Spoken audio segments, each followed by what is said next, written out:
어제는 파리 생제르맹이 우승을 했습니다. 작년에도 승리를 했었어서 밤새 이어지는 축하와 사건 사고가 참 많았었지요. 그래서 교회가 폐쇄됐었습니다.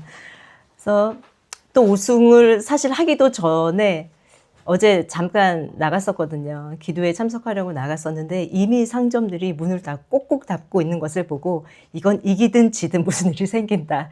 그래서 임원분들과 급하게 상의를 해서 이렇게 가정에서 모이게 되었습니다. 6시쯤 기도회를 마치고 나왔는데요. 이미 전철역들이 다 문을 닫고, 그래서 어제 너무 더웠잖아요.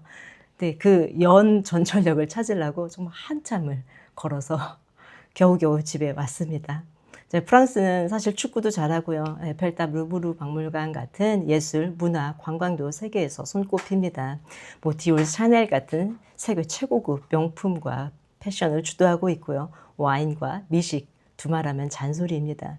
이렇게 뛰어난 나라인데요. 유독 개신교 인구가 참 적습니다. 작년에 프랑스 개신교 연맹의 조사에서 인구를 조사했는데요. 총 130만 명으로 프랑스 인구의 2%에 해당합니다. 우리가 3% 이하의 개신교 인구가 있으면 미전도 종족으로 분류가 되거든요. 그래서 프랑스는 현재 미전도 종족입니다. 참 여러 가지로 뛰어난 이 나라가 예술, 문화, 패션뿐만 아니라 축구도 계속 앞으로도 잘하고 또 하나님을 섬기는 일에도 1등이 되는 나라가 되기를 기도드립니다. 우리는 1년 동안 복음서의 말씀을 살펴봤고요. 그리고 성령 강림절까지는 사도행전 말씀으로 은혜를 나누었습니다. 오늘부터는 성서 일과에 따라서 서신서의 말씀으로 또 한동안 은혜를 나누도록 하겠습니다. 오늘 본문은 고린도후서인데요. 고린도후서가 쓰여진 배경은 이렇습니다. 바울이 전도 여행을 하나님 만나고 예수님 만나고 회심을 하고 이제 모든 것을 다 내려놓고 오직 전도에만 힘쓰면서 전도 여행을 다닙니다. 1차, 2차, 3차까지 다니는데요. 2차 전도 여행 때 고린도 지방에서 18개월 동안 머무르면서 그들과 함께 생활하면서 천막 지으면서 생계를 유지하고 세운 교회가 바로 고린도 교회입니다.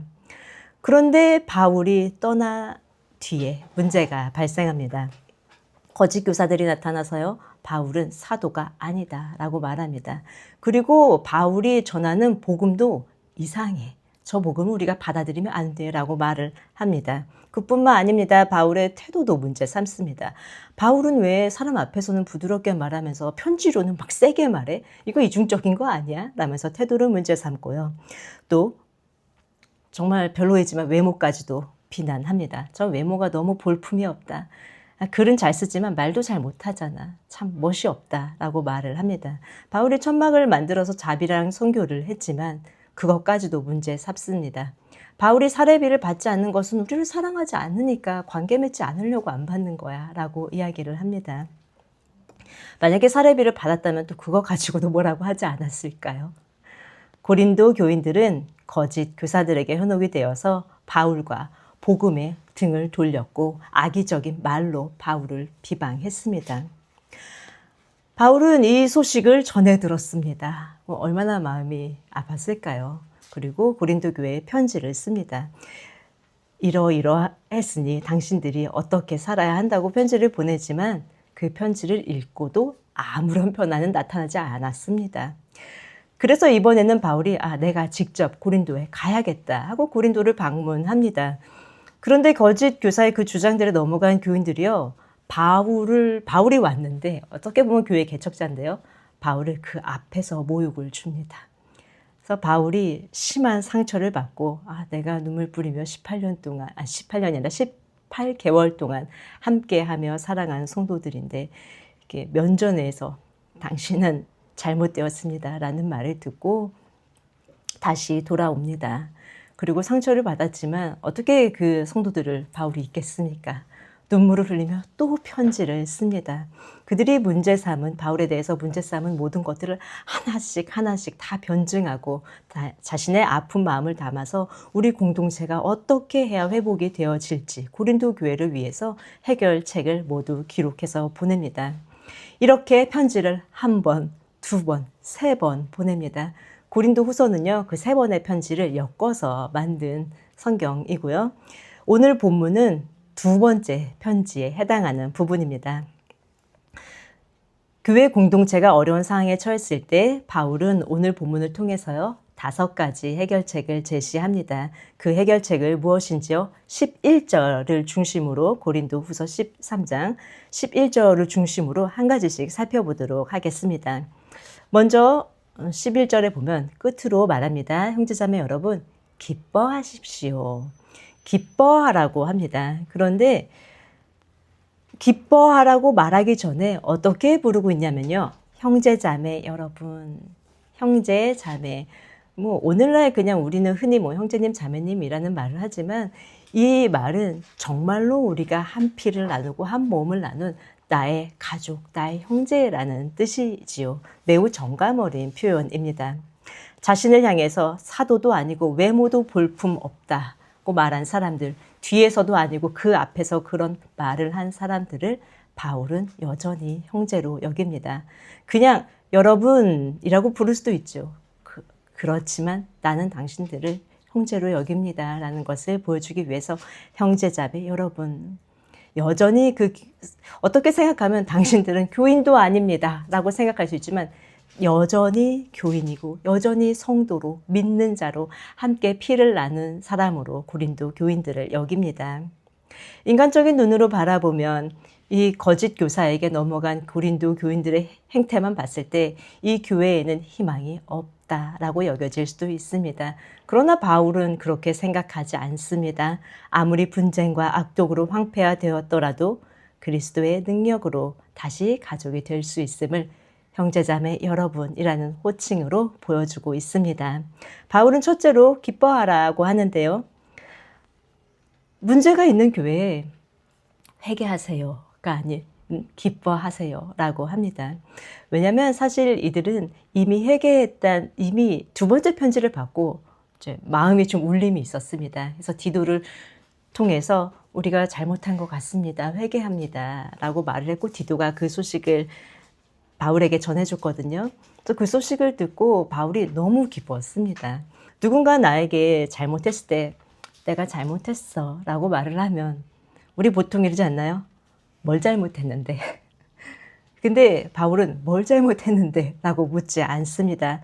시시비비를 정확히 가리고 나는 의로운데 너는 그렇지 않다라는 것을 명확히 하려고 하지 않습니다. 바울 입장에서는 궁금했을 것 같습니다.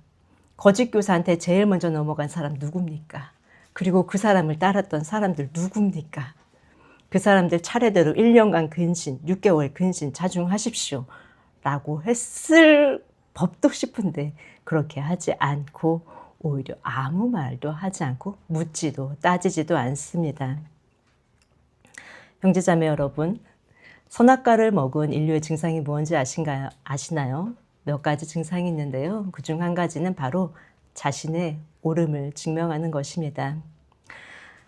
하와가 선악과를 따서 아담에게 주었지요. 그리고 아담이 먹었습니다. 그리고 하나님께서 아담에게 이게 어찌된 일이냐라고 물었을 때 아담은 하나님께서 저랑 살라고 짝지어 주신 저 여자가 선악과를 줘서 제가 먹었습니다. 라고 답했습니다. 이 대답을 살펴보면요. 틀린 말이 있나요? 하나도 없습니다. 하나님이 같이 살라고 짝지어 주신 여자가 맞고요. 그 여자가 따서 먹으라고 한 것도 맞습니다. 아담의 말은 하나도 틀리지 않았습니다. 그러나 그것은 자기가 생각할 때 옳음이었을 뿐 하나님 보시기에는 그렇지 않았습니다. 그 말은 그저 하나님 원망, 하나님이 짝지어 준 여자. 하와 원망, 저 여자가 주었습니다. 그저 책임 전가였습니다. 아담에게는 옳은 대답이 하와에게는 옳지 않았고 하나님 보시기에도 옳지 않았습니다. 왜냐하면 그것은 진리는 아니기 때문이지요. 인간관계에서 이런 일은 흔히 나타납니다. 우리도 만약에 누군가 다툼이 일어나면 이런 말이 나오지 않나요? 우리 이거 누구한테 말해서 물어보자. 누가 잘못했고 누가 잘못하지 않았는지 한번 물어보자. 이거 진짜 좀 물어보고 싶어. 누가 옳은지 누가 그른지 좀 답 좀 받고 싶습니다. 내 옳음을 확실하게 하고 내가 나를 정당화하고 싶습니다. 저도 그렇습니다. 그때마다 생각합니다. 나도 선악과를 먹었구나. 누군가에게 옳은 일이 다른 사람에게는 또 하나님께는 옳은 일이 아닐 수도 있습니다. 우리는 잘잘못을 가릴 수 있는 능력이 없습니다. 그래서 바울은 회개했다고 한 성도들에게 더 이상 묻지도 않고 따지지도 않습니다. 오히려 그동안 그들이 얼마나 마음이 상하고 힘들었을까, 공고했을까를 생각하며 이제 지났습니다. 기뻐하세요. 라고 말합니다. 고린도 교회 신자들은 자신을 양육해준 바울을 배신하고 자신들이 거짓에 빠져있던 것을 깨달았습니다. 내가 그랬었다고? 그러면 기쁘기는커녕 내가 이런 사람이었구나, 이것밖에 안 되는 사람이었구나 라는 생각에 창피하기도 하고 민망하기도 하고 또 낙심이 될 수도 있습니다. 그런데 그들에게 바울은 기뻐하라고 말합니다. 그런 상황에서 어떻게 그들이 기뻐할 수 있을까요? 자신의 잘못을 깨달았음을 기뻐할 수 있고요. 그것을 깨달았으니까 이전에 잘못된 것에서 고칠 수 있는 기회가 있음에 기뻐할 수 있습니다. 또 여전히 하나님께 사랑을 받고 있음에 기뻐할 수 있고 같은 잘못을 다시는 범하지 않을 거라 마음먹은 것에 기뻐할 수 있고 여전히 바울 사도에게 관심과 사랑과 기도를 받고 있음에 기뻐할 수 있습니다. 우리가 속한 공동체에서 문제가 드러났을 때 그 문제를 바로잡을 수 있음에 기뻐하며 우리가 여전히 하나님께 사랑받고 있음에 기뻐합시다.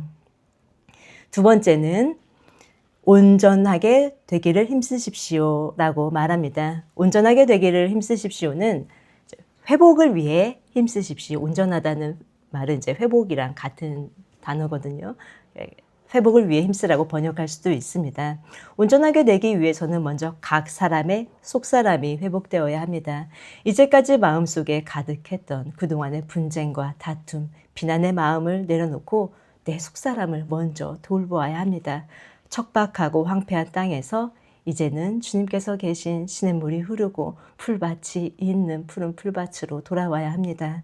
공격적이고 예민한 마음을 그대로 내려놓고 온유하신 예수님을 바라보아야 합니다.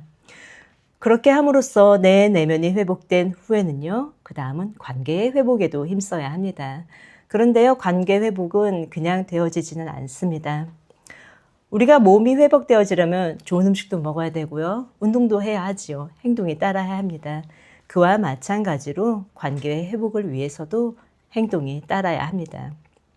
자, 아이들이 어렸을 때요, 뭔가 잘못하면 이거 잘못했습니다 라고 해야지 라고 시키거든요.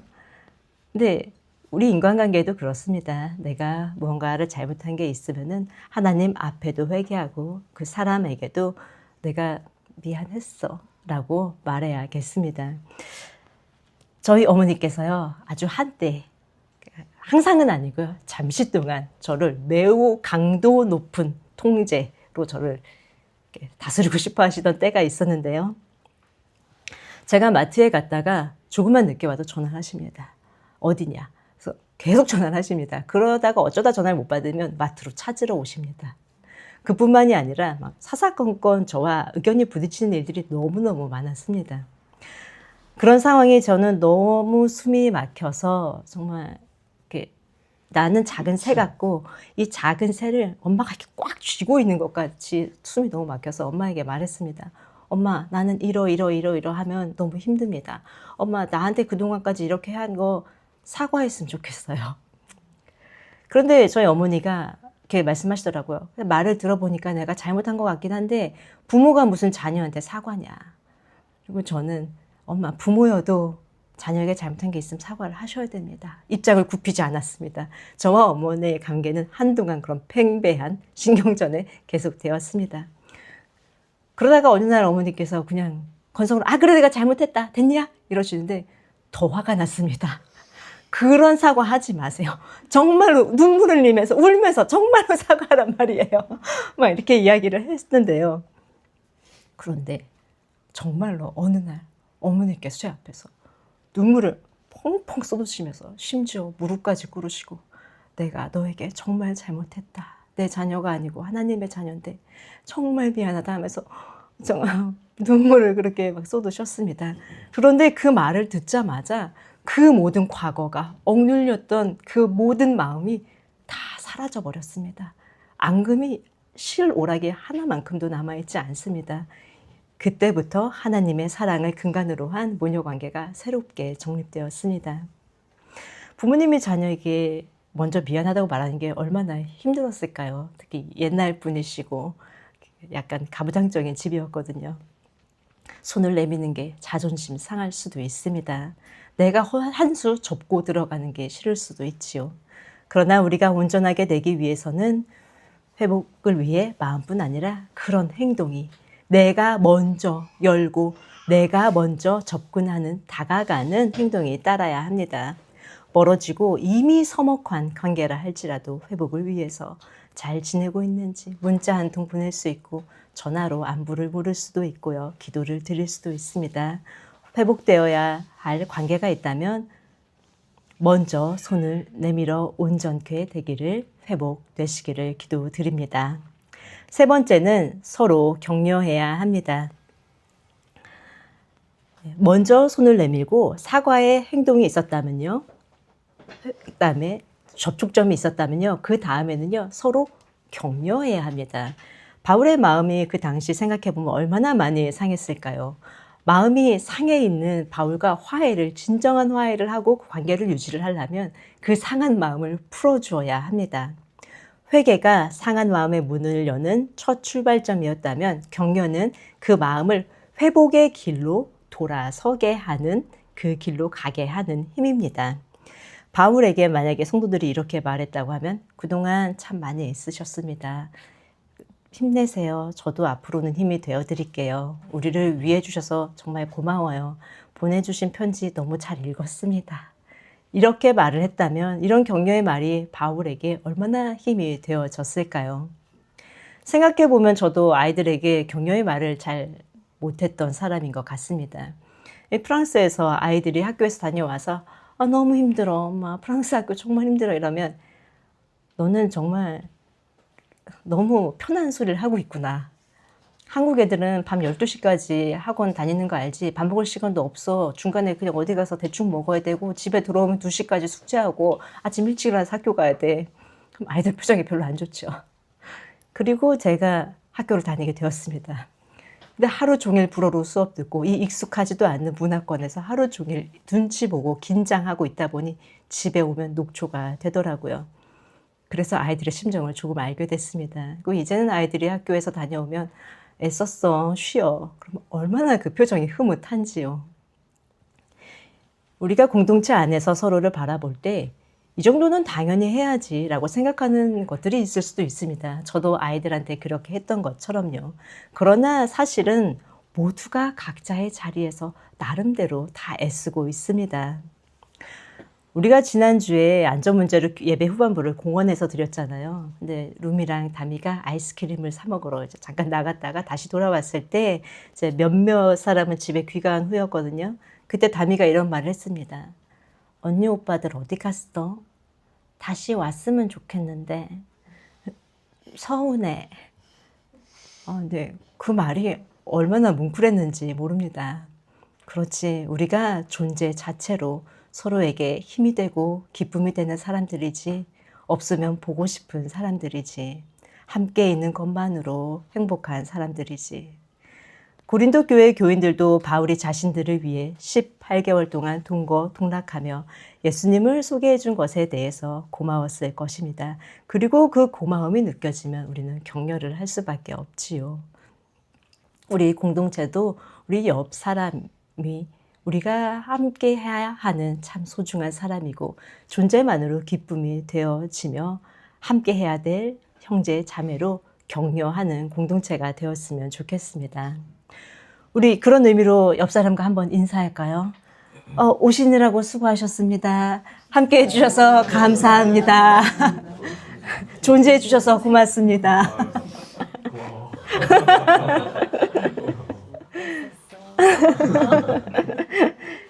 자, 네 번째입니다. 네 번째는 첫 번째는 형제자매 여러분 기뻐하십시오. 두 번째 온전하게 되기를 힘쓰십시오. 세 번째 서로 격려하십시오. 네 번째 같은 마음을 품으십시오입니다. 같은 마음을 가지라고 하는데요. 저는 좀 개성이 좀 있는 사람이고요. 좀 그건 어려울 것 같은데요. 라고 이 같은 마음이라는 말에 좀 반감이 들 수도 있습니다. 특히 프랑스는 얼마나 개성이 강합니까? 그러나 이 말은요, 개인의 고유한 개성과 모든 개체성을 포기하라는 말이 아닙니다. 다만 서로 화목하려면 나만을 주장하는 것이 아니라 우리 공동체가 하나라는 것을 신앙의 기반으로 삼으라는 이야기입니다. 어느 교회 이야기인데요. 이제 보통 금요철야 때는 이렇게 통성기도를 많이 하지 않습니까? 근데 어느 성도 한 분께서 목사님께 오셔서 목사님, 저는 통성기도를 드리는 것을 좋아하지 않습니다. 그냥 이렇게 묵상기도만 해주시면 안 되나요? 라고 요청을 하셨다고 합니다. 예, 어떤 사람은 통성기도를 드리고 싶어하고 어떤 사람은 침묵기도를 드리고 싶어합니다. 한 공동체 안에 있어도 같은 마음을 품기가 현실적으로는 어렵습니다. 그러나 하나 된다는 것은 나의 성향, 내가 선호하는 것만 주장하기보다는 나는 이래도 다른 사람의 의견도 있을 수도 있다라는 마음으로 하나됨이 시작될 수가 있습니다. 자우림의 노래 중에 오렌지 마말레이드라는 곡이 있는데요. 그 곡의 가사 중 일부가 이렇습니다. 모든 사람들이 나와 같다면 아무 갈등도 미움도 없이 참 좋을 텐데.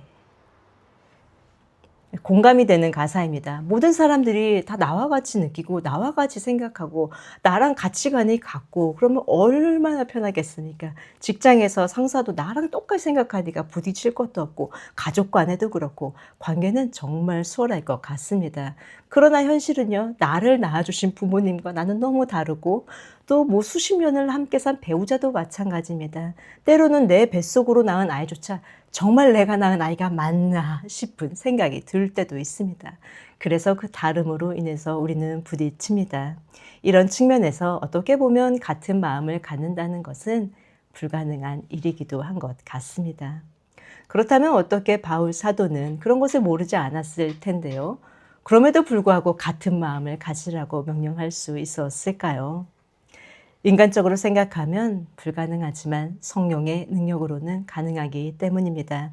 예수를 구주로 고백하고 하나님을 아버지로 고백할 수 있는 것은 성령님 때문으로만 가능하기 때문이죠.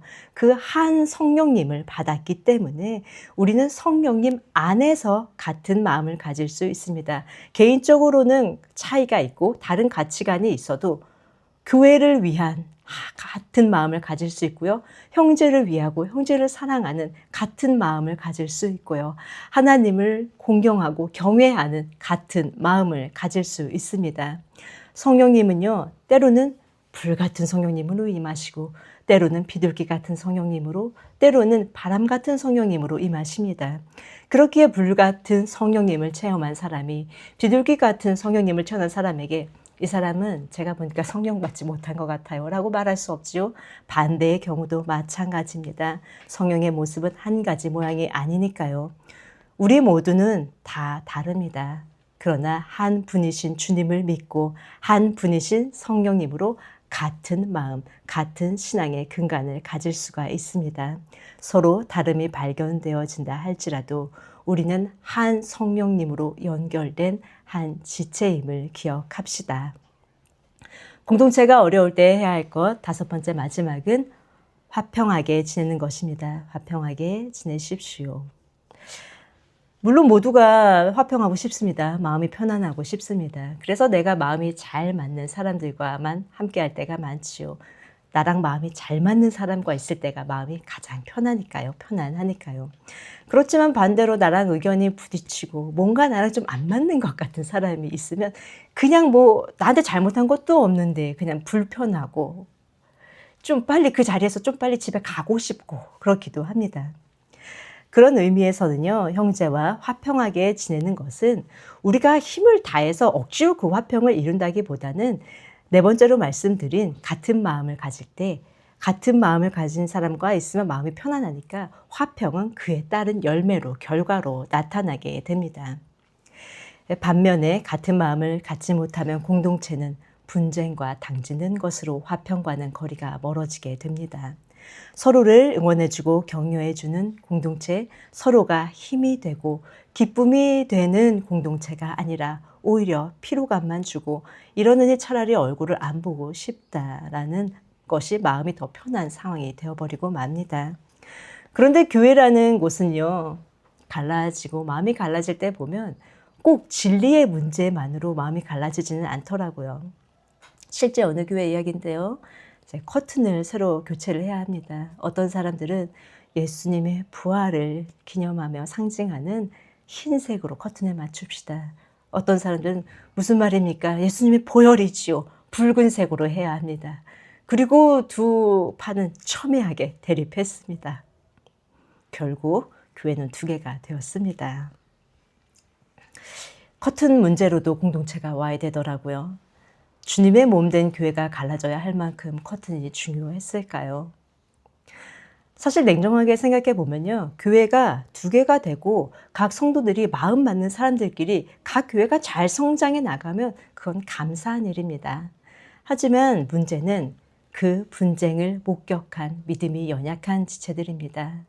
믿음을 갖기도 전에 교회는 말로만 사랑하지 실제로는 요만큼의 양보도 없는 곳이라는 것을 목격하고는 다시는 교회에 발을 들이지 않게 됩니다. 그렇기에 교회를 위한다고 하는 우리의 일련의 행동들이 진실로 교회를 위하고 믿음이 연약한 지체까지도 포함해서 교회를 위한 일인지 생각해 보아야 합니다.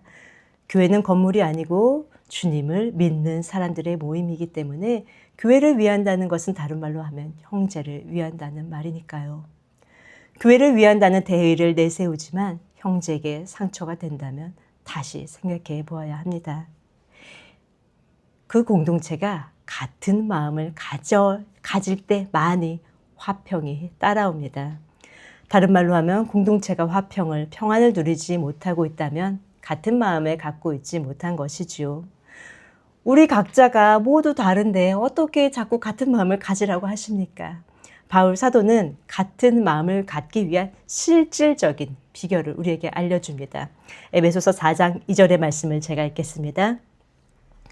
겸손함과 온유함으로 깍듯이 대하십시오. 오래 참음으로써 사랑으로 서로 용납하십시오. 같은 마음으로 화평을 누리기 위해서는요, 반드시 가장 먼저 시작돼야 되는 것은 겸손함과 온유함으로 깍듯이 대하는 것입니다. 성경의 가치에 따라서 내가 당신보다 낫습니다. 시옷받침 낫습니다가 아니라 내가 당신보다 낫습니다. 지읒받침이 되어야 합니다. 나이, 학벌, 사회적 지위, 그 모든 것은 하나님 앞에서 아무것도 아닙니다. 그 모든 것을 내려놓고 그저 형제를 대할 때 내가 당신보다 낫습니다. 라는 태도를 가져야 합니다. 우리 옆 사람과 인사할까요? 내가 당신보다 낫습니다. 시옷받침 아니고 지읒받침으로 하셔야 됩니다. 내가 당신보다 낫으면 그런데 우리가 낮아져도 억울할 게 없습니다. 왜냐하면 주님의 관점으로 볼 때는 낮은 사람이 높은 사람이며 지는 사람이 이기는 사람이기 때문입니다. 늘 낮은 자가 되어서 화평을 이루어가는 우리 공동체가 되기를 소망합니다. 또 오래 참으며 서로 용납해야 합니다. 우리는 심판자가 아닙니다. 심판자는 주님 한 분뿐이십니다. 내가 이렇다 저렇다 말할 수 있는 일이 아니지요. 그저 바울 사도와 같이 우리가 해야 하는 일은 사랑으로 용납하는 일입니다. 예수님께서 우리를 용납해 주셨잖아요. 우리 각 사람이 자신의 내면을 알지요. 나 혼자 있을 때 어떤 생각을 하고 내 마음에 어떤 것이 있는지, 그럼에도 불구하고 주님께 용납됨을 우리는 받았습니다. 그런 용서와 용납의 은혜를 받았으니 우리도 형제를 용납해야 합니다. 서로가 용납되어질 때 그때 우리는 서로 화평하게 또 평안하게 서로 함께 할 수 있고요. 그때 우리는 천국을 미리 맛볼 수가 있습니다. 서로를 용납함으로 천국을 미리 누리는 공동체가 되기를 소망합니다. 예, 바울 사도는 이렇게 5가지를 말한 다음에 한 가지를 덧붙입니다. 우리 11절 말씀을 다 같이 읽을까요? 시작. 끝으로 말합니다. 형제자매 여러분, 기뻐하십시오. 온전하게 되기를 힘쓰십시오. 서로 격려하십시오. 같은 마음을 품으십시오. 화평하게 지내십시오. 그리하면 사랑과 평화의 하나님께서 여러분과 함께 하실 것입니다. 아멘. 예, 5가지의 명령을 한 다음에요. 그 다음 조건절이 겁니다. 그리하면 축복을 받습니다. 라고 말하는데요. 그 축복은 무엇이냐면요. 하나님께서 항상 함께 해주신다는 축복입니다. 그런데 그 하나님이 어떠한 하나님이냐? 사랑과 평화의 하나님이십니다. 이 평화, 샬롬은요. 주님께서 우리에게 주시는 가장 큰 축복입니다. 우리가 조금 바쁘고 일이 조금씩 밀리고 잘 안 된다 해도요. 마음이 평안하기만 하다면 그 상황을 다 이겨낼 수 있습니다. 다른 상황은 문제가 되진 않습니다. 그러나 몸이 아무리 편안해도 마음이 불안하고 그 평안이 없고 공고함이 있으면 몸은 편안하지만 마음이 너무나 괴롭습니다. 평화의 하나님께서 함께 하실 때 마음에 평화가 임합니다. 그 평화가 임하면요. 주변에서 이렇든 저렇든 이런 말을 하든 저런 말을 하든 크게 동요되지 않습니다. 흔들리지 않습니다. 그보다 더욱 강력한 하나님의 평화, 세상이 주는 평안과 다르고 사람이 주는 잠깐의 기쁨과 평화와는 질적으로 다른 하나님의 온전하신 평화가 우리 마음에 임하기 때문입니다. 그 하나님, 평화의 하나님이 함께해 주시는 복을 누립니다. 또한 사랑의 하나님이 함께 하십니다. 보통 바울은 서신서를 기록할 때 평화의 하나님이라는 표현을 많이 하는데요. 특별히 여기에서는 사랑과 평화의 하나님이라고 말을 했습니다. 그 이유가 왜일까요? 그것은 역설적이게도 고린도 교회에 사랑이 없었음을 말합니다. 사랑과 용납보다는 시기와 분쟁이 교회의 팽배에 있었습니다. 바울이 원하는 것은 이제 그 시기와 분쟁을 버리고 사랑의 하나님을 닮아서 그 사랑으로 형제가 서로 사랑하는 것입니다. 사랑을 하고 번역된 아가페는요. 고린도전서 13장에 보면 가장 좋은 길, 으뜸, 최고의 유익이라고 기록되어 있습니다. 우리 집 딸내미가 제 속을 진짜 많이 썩이거든요. 그런데요. 아무리 속을 썩여도 절대 미워지진 않더라고요. 내가 마음이 아프고 차라리 내가 대신 아팠으면 좋겠다라는 생각이 들지언정 이 딸내미를 향한 사랑은 절대로 끊어지지가 않습니다. 우리를 향한 주님의 사랑이 그렇습니다. 우리가 주님의 마음을 아프게 할 때도 주님은 마음이 아파하셔도 우리를 끝까지 사랑하시고 이 사랑은 끊어지지 않는 사랑입니다. 사랑의 하나님께서 우리와 함께 하시기 때문에 우리도 이제 그 사랑으로 형제와 함께 나눌 수가 있습니다. 우리 마음에 미움 대신에 사랑이 있고 공고함 대신에 평안이 있다면 그저 날마다 기쁨입니다. 날마다 기쁨의 샘물을 누리며 마실 수가 있습니다. 기뻐하고 온전하게 되길 힘쓰며 서로 격려하고 같은 마음을 품고 화평하게 지내심으로 하나님의 축복을, 천국의 기쁨을 날마다 누리시기를 바랍니다. 말씀을 정리하겠습니다. 바울은 자신이 세운 교회에서 모욕을 당했지만 그들을 사랑으로 용납하고 회개했다는 소식에 기뻐했습니다. 그리고 아직 질서가 잡히지 않은 그 공동체의 5가지의 해결책과 그에 따르는 축복을 소개합니다. 첫째는요, 기뻐해야 합니다. 비록 현재에는 잘한 것이 없고 과거에 내가 잘못했던 과오만이 보인다 할지라도 이제부터는 나아질 일만 있으니 기뻐할 수 있습니다. 또한 과거에 잘못을 저지른 사람이 회개를 했을 때 우리는 그 잘잘못을 따져서는 안 됩니다. 나에게 옳은 것이 꼭 진리는 아니니까요. 나에게 옳은 일이 하나님과 다른 사람에게는 옳은 일이 아닐 때도 있습니다. 우리는 그저 함께 기뻐하기만 하면 됩니다. 이제는 더 좋은 길로 함께 갈 수 있음을 기뻐합시다. 두 번째는 온전하게 되기를 힘써야 합니다. 서로 온전하게 되기 위해서 하나님 앞에서는 회개하고 사람 앞에서는 사과할 것이 있다면 사과를 해야 합니다. 회복을 위해서는 마음뿐만 아니라 행동도 뒤따라야 한다는 것을 기억합시다. 사과의 행동, 회개가 있었더라면요. 그 다음은 격려, 세 번째는 격려입니다. 존재만으로 고마운 사람들에게 격려의 말을 함으로써 우리가 서로로 인해서 상해진 마음이 치유되어지고 이제는 하나님 나라의 원래 공동체였던 서로에게 위로와 힘이 되고 존재만으로 기쁨이 되어지길 바랍니다. 네 번째는 같은 마음을 품어야 합니다. 우리 모두 각자 다른 생각과 가치관을 가지고 살아가지만 한 성령을 받은 지체입니다. 우리가 품어야 하는 마음은요, 그 같은 마음은 무엇이냐? 상대가 나보다 낫고 나는 상대보다 낫다, 지읒받침이라는 마음이고요. 또 사랑으로 서로를 용납해야 한다라는 같은 마음을 우리는 품어야 합니다. 다섯 번째입니다.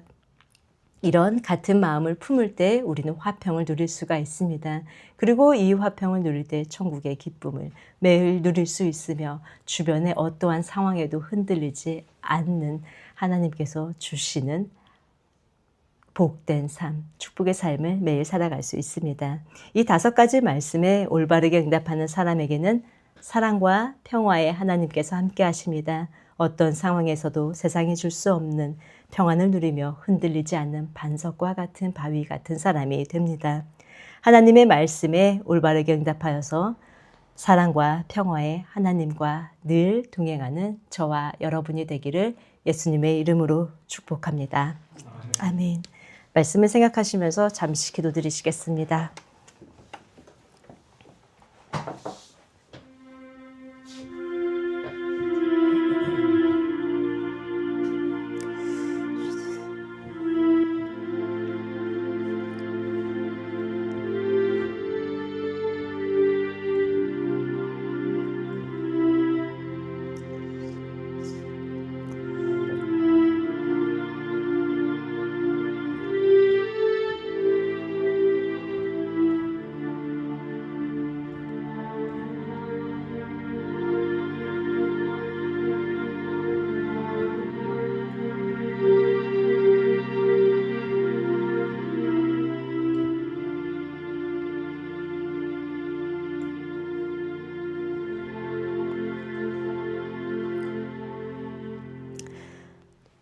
주님 감사합니다. 고린도 교회 분쟁이 있을 때 바울 사도는 5가지를 비결을 알려주었습니다. 주님, 우리의 모습을 봅니다. 주님, 우리에게도 주님 회복되어져야 할 것이 있다면 이 5가지의 규칙을 우리가 나에게 적용하게 하여 주옵소서. 먼저는 기뻐하게 하옵소서. 우리의 힘으로는 주님 기뻐할 수 없습니다. 우리는 나를 되돌아볼 때 절망이 느껴질 때도 있고 소망이 없는 것 같이 느껴질 때도 있습니다. 그러나 주님, 이제는 돌이켜서 더 좋은 길로 나아갈 수 있음에 기뻐하게 하여 주시옵시고 여전히 하나님의 사랑을 받고 있음에 기뻐하게 하여 주시옵시며 또한 형제가 잘못을 고할 때에 이제는 기뻐하라고 형제에게 응원을 할 수 있는 우리가 되게 하여 주옵소서. 또한 온전하게 되게 하게 하여 주옵소서. 주님, 우리가 마음으로 주님 아시죠? 라고 말하는 것이 형제에게도 향하지 않게 하옵소서. 형제는 우리의 마음을 모릅니다. 우리가 행동으로 작은 말에 따뜻함으로 서로 관계를 맺으며 하나님 안에 온전하게 회복이 되게 하여 주옵소서. 주님, 우리가 서로를 격려함으로써 상한 마음이 치유되게 하여 주시옵시고 또한 우리 각자가 이 공동체가 서로에게 얼마나 중요한지 모릅니다. 눈에 안 보이면 보고 싶고 서운합니다. 주님, 그렇게 기쁨을 주는 공동체 각 사람에게 서로의 격려의 말을 하고 서로 사랑을 베풀며 존재만으로 위로를 느끼는 우리 공동체가 되게 하여 주옵소서. 또한 같은 마음을 품게 하옵소서. 주님, 이 같은 마음은 당신이 나보다 낫고 나는 당신보다 덜합니다. 낫습니다. 라는 고백으로 늘 형제를 대하게 하여 주시옵시며 또한 형제의 허물이 보일 때조차도 사랑으로 용납하는 같은 마음이 늘 우리에게 있게 하여 주옵소서. 이런 같은 마음을 품을 때 화평하게 지낼 수 있는 하나님의 최고의 복, 하나님의 최고의 축복이 늘 우리와 함께하게 하여 주시옵시며 주님, 이 땅에서 살아가는 동안에 어려운 일은 많고 계속해서 일은 터집니다. 그러한 일이 주님을 믿는다고 비켜가지는 않을지라도 주님의 평안과 화평이 우리의 마음을 지켜 주옵시며 그 상황에 매몰되지 않고 현실을 바라보며 낙심하지 않고 오직 주님께서 주시는 화평과 사랑으로 그 모든 것들을 뛰어넘는 믿음을 허락하여 주옵소서. 우리와 함께 해주시는 예수님의 이름으로 기도드렸습니다. 아멘.